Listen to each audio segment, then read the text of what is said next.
Saturday evening brought milder weather to Guerrero, a town about 75 miles from the storm-battered Gulf Coast of Texas. But there was little comfort for about 150 people who were evacuated from a collapsing hotel. Their emergency shelter at Guerrero Intermediate School lacked adequate amounts of food and other supplies, the San Antonio Express News reported. "All we're hearing is bad stuff, and then we have to try to keep calm," evacuee Brandy Patterson, 24, told the paper. "We're scared we're not going to have a home anymore. It's terrifying." Hurricane Harvey, which made landfall in Texas late Friday, was downgraded to a tropical storm Saturday, but emergency response officials were warning residents not to let down their guard. "The storm is not gone," spokeswoman Cindy Smith of DeWitt County's Emergency Operations Center told the Express News. "We'll continue to get rain and winds for the next 48 hours. The prospect of more trouble for southeast Texas had cities and towns doing their best to minimize fading Harvey's residual impact. Areas along the surging Guadalupe River were being evacuated, while Guerrero instituted a curfew, with everyone off the streets from 9 p.m. to 6 a.m., the newspaper reported.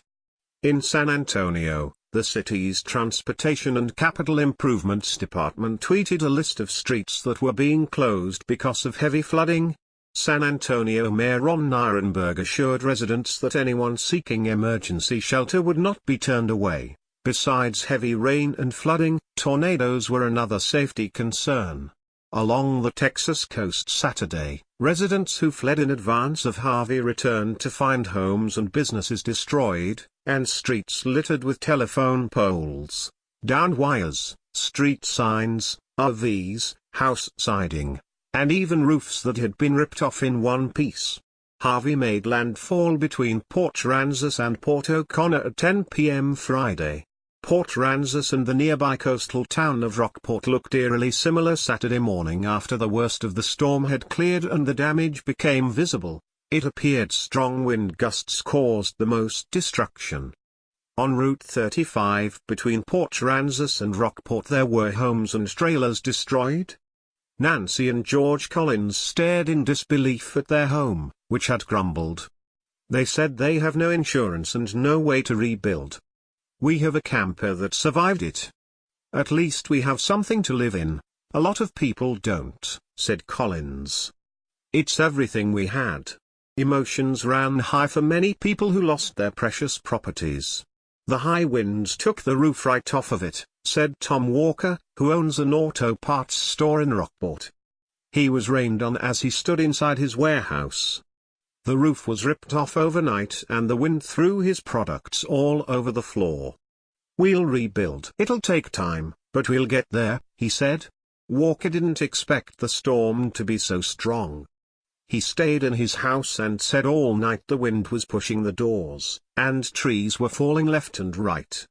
"If another storm comes I'll get out of town," he added. Don and Misty Kimbrough walked through their business to find inventory lists for an insurance claim as pieces of their ceiling fell down around them. Their roof was compromised by the storm and inches of water poured inside. "Most of the merchandise looks like it's ruined. It got wet once we lost some of the roof, not all of the roof," said Don. Don isn't sure if he'll be able to open his business again.